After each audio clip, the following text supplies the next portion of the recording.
കാര്യം നോക്കാം. API എന്ന് പറഞ്ഞു കഴിഞ്ഞാൽ അങ്ങോട്ടും ഇങ്ങോട്ടും ഡാറ്റ കമ്മ്യൂണിക്കേറ്റ് ചെയ്യാൻ യൂസ് ചെയ്യുന്ന ഒരു നടുക്കുള്ള വെയിറ്ററാണ് പുള്ളിക്കാരൻ. ഫ്രണ്ട് എൻഡ് ഉണ്ട്, ബാക്ക് എൻഡ് ഉണ്ട്, കമ്മ്യൂണിക്കേറ്റ് ചെയ്യാൻ യൂസ് ചെയ്യുന്ന സംഭവം ഈ പറയുന്ന API. അപ്പോൾ നമുക്ക് റിക്വസ്റ്റ് എന്താണ്, റെസ്പോൺസ് എന്താണെന്ന് പറ്റി പഠിക്കാം. അതായത് ഇവിടെ നിന്ന് നമ്മൾ റിക്വസ്റ്റ് ചെയ്യുക, എനിക്ക് ചിക്കൻ വേണം, ഓക്കെ, വെയിറ്റർ ചിക്കൻ വേണമെന്ന് പറഞ്ഞിട്ട് പോയിട്ട് അയാളുടെ അടുത്ത് നിന്ന് പോയി പറയുന്നതിനാണ് ഈ റിക്വസ്റ്റ്. തിരിച്ച് ചിക്കൻ കൊണ്ട് വരുന്നതിന് നമ്മളതിനെ റെസ്പോൺസ് എന്ന് പറയും. ഓക്കെ, അതാണ് ഈ പറയുന്ന റിക്വസ്റ്റും റെസ്പോൺസും. ഈ റിക്വസ്റ്റ് തന്നെ പല ടൈപ്പുണ്ട്. ഗെറ്റ് ഉണ്ട്, പോസ്റ്റ് ഉണ്ട്, പുട്ടുണ്ട്, ഡിലീറ്റ് ഉണ്ട്. ഓക്കെ, ഗെറ്റ് എന്ന് പറയുന്നത് നമ്മൾ നോർമലി URL തന്നെ നമുക്ക് വിളിക്കാൻ പറ്റും. അതായത് ഒരു ബ്രൗസറിൽ പോയിട്ട് / ഇങ്ങനെ അടിച്ചു കഴിഞ്ഞാൽ നമുക്കത് കിട്ടും. പോസ്റ്റ് ആണെങ്കിൽ നമ്മളത് പോസ്റ്റ് റിക്വസ്റ്റായിട്ട് തന്നെ അയക്കണം. ഓക്കെ, പോസ്റ്റ് നമ്മൾ പൊതുവെ യൂസ് ചെയ്യുന്നത് ഈ ഫോം ഫില്ല് ചെയ്യാൻ പരിപാടി. ഈ ഗെറ്റ് എന്ന് പറഞ്ഞാൽ നോർമലി APIs അതിപ്പോൾ ഒരു ഇമേജൊക്കെ എടുക്കാനായിട്ട് നമ്മൾ പൊതുവെ ഗെറ്റാണ് യൂസ് ചെയ്യുക. ഈ ഒരു ഇമേജ് വരണം ആ പരിപാടിക്കൊക്കെ നമ്മൾ എന്ത് ചെയ്യും, ഗെറ്റ് യൂസ് ചെയ്യും. പോസ്റ്റ് യൂസ് ചെയ്യുന്നത് പൊതുവെ ഫോം ഡാറ്റയ്ക്ക് വേണ്ടിയിട്ടാണ്.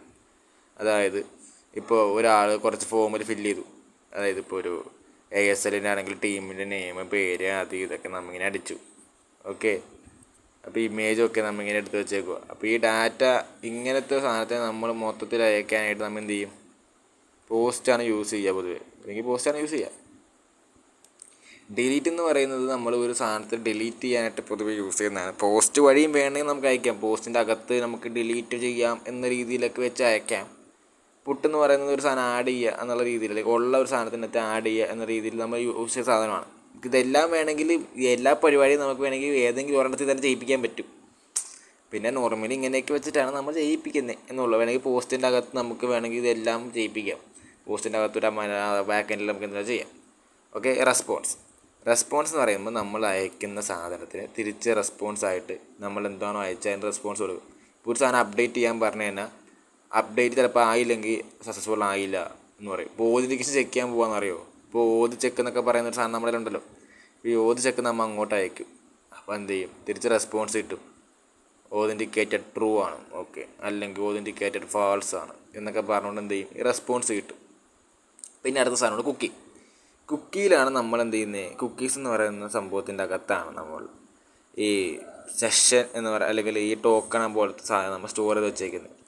അപ്പോൾ നമ്മൾ ഈ റിക്വസ്റ്റ് അയക്കുന്ന കൂട്ടത്തിൽ ഈ കുക്കി കൂടെ ഇൻക്ലൂഡഡ് ആക്കണം. ഈ കുക്കി കൂടെ ഇൻക്ലൂഡഡ് ആക്കി അയച്ചാൽ ചില സ്ഥലങ്ങളിൽ, അതായത് ഉദാഹരണത്തിന് മാനേജറിൻ്റെ പ്രൊഫൈൽ, ഇങ്ങനത്തെ സ്ഥലങ്ങളിലൊക്കെ എന്ത് ചെയ്യണം, കുക്കി കൂടെ അയച്ചാൽ മാത്രമേ പറ്റത്തുള്ളൂ. നമുക്ക് ഈ എന്ത് ചെയ്യണം, കുക്കിയും കൂടി വെരിഫൈ ചെയ്ത്. ഇപ്പോൾ എന്താ ചെയ്യാന്ന് വെച്ചിട്ടുണ്ടെങ്കിൽ നമ്മൾ കുക്കി സെക്ഷൻ വെരിഫൈ എന്നൊക്കെ പറഞ്ഞിട്ട് ഒരു ഇതുണ്ട് ഫയർ ബേസിൻ്റെ അകത്ത്. അപ്പോൾ അതിനകത്ത് നമ്മൾ ഈ കുക്കി അയച്ച് തിരിച്ച് നമുക്ക് റെസ്പോൺസിൻ്റെ അകത്ത് ഇമെയിൽ അഡ്രസ്സ് വരും. സോ ഈ കുക്കി വെച്ചിട്ട് ഏതാണോ ഇമെയിൽ അഡ്രസ്സ് വരുന്നത് അവയാളുടെ ഡാറ്റ മാത്രമേ നമ്മൾ വരത്തുള്ളൂ. ഇപ്പോൾ കുക്കി ഇരിക്കുന്നത് ഇപ്പോൾ ഒരു രഹാനയുടെ കുക്കിയാണ് ഇരിക്കുന്നുണ്ടെങ്കിൽ രഹാനയുടെ കുക്കി എൻ്റെ അടുത്തുണ്ടെങ്കിൽ എനിക്ക് രഹാനയുടെ അക്കൗണ്ടായിരിക്കും കിട്ടുന്നത്. മനസ്സിലായ?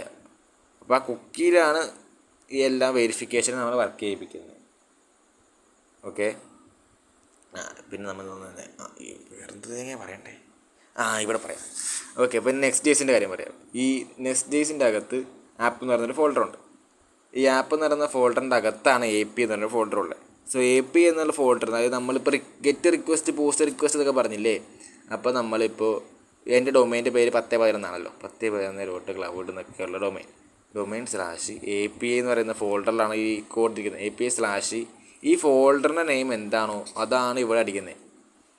അതടിക്കുമ്പോൾ എന്ത് ചെയ്യും, ഈ പേര് അതേപോലെ തന്നെ route.js എന്ന് പറയുന്ന ഫയലിൻ്റെ അകത്തുള്ള സാധനം എക്സിക്യൂട്ട് ആവുകയും ആ API ആയിട്ടാണ് കമ്മ്യൂണിക്കേറ്റ്. ഈ API എന്താ ചെയ്യുന്നത് വെച്ചിട്ടുണ്ടെങ്കിൽ API നേരെ നമുക്കെന്തുണ്ട്, ഡാറ്റാബേസ് ഉണ്ട്.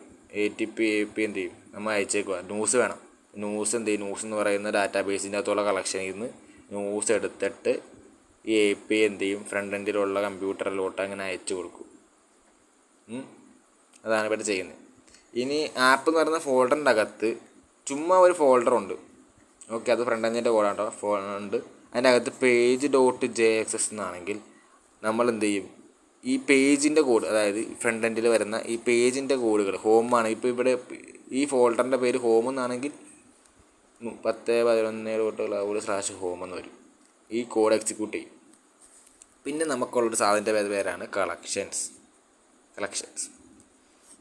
എന്ന് പറഞ്ഞിട്ടുണ്ടെങ്കിൽ ഈ ഹോം പേജാണ്. അപ്പോൾ അതിൻ്റെ അകത്ത് നമുക്ക് എന്തുണ്ട്, ന്യൂസ് എന്ന് പറഞ്ഞ സെക്ഷനുണ്ട്, റാങ്കിങ്സ് ഉണ്ട്, ഇതുണ്ട്. ഇപ്പോൾ നമ്മളിതെല്ലാം കൂടി ഒറ്റ പേജ് ഹോം എന്ന് പറയുന്ന ഒറ്റ ഫയൽ മാത്രം ആക്കി വെച്ചാൽ ചിലപ്പോൾ നമുക്കത് എഡിറ്റ് ചെയ്യാൻ ഭയങ്കര ബുദ്ധിമുട്ടായിരിക്കും. അപ്പോൾ നമ്മൾ എന്ത് ചെയ്യും, ഈ ന്യൂസ് എന്ന് പറയുന്നതും മാച്ചസ് എന്ന് പറയുന്നതും റാങ്കിങ്സ് എന്ന് പറയുന്നതും 3 ഫയലാക്കി വെച്ചു. ഇതിൻ്റെ അകത്ത് തന്നെ ചെറിയ ചെറിയ ഫയൽസ് ആക്കി വെക്കുക. ഇപ്പോൾ ഈ കളക്ഷൻസ് എന്ന് പറയുന്ന ഫോൾഡറിൻ്റെ അകത്താണ് നമ്മൾ എന്ത് ചെയ്യുക, ഈ കാര്യങ്ങളൊക്കെ സ്റ്റോർ ചെയ്ത് വെക്കുക. പിന്നെ കംപ്ലീറ്റ്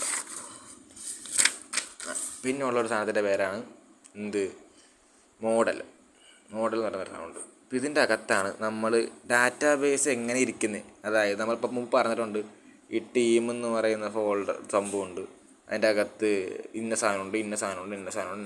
അത് വിന്നുണ്ട്, ലോസ് ഉണ്ട്, ഡ്രോ ഉണ്ടെന്നൊക്കെ നമ്മൾ ഡിഫൈൻ ചെയ്ത് വെക്കുന്ന സാധനത്തിൻ്റെ പേരാണ് മോഡൽസ്. അപ്പോൾ അതിനകത്ത് നമ്മൾ ഈ ഡാറ്റാബേസുകളൊക്കെ എന്ത് ചെയ്യും, ഡിഫൈൻ ചെയ്ത് വെച്ചിട്ടുണ്ടാവും. ഇങ്ങനെയാണ് ഈ ഡാറ്റാബേസ് ഇരിക്കുന്നത് എന്ന് പറഞ്ഞാൽ നമ്മൾ ഡിഫൈൻ ചെയ്ത് വെച്ചിട്ടുണ്ടാവും. അതാണ് മോഡൽസ്.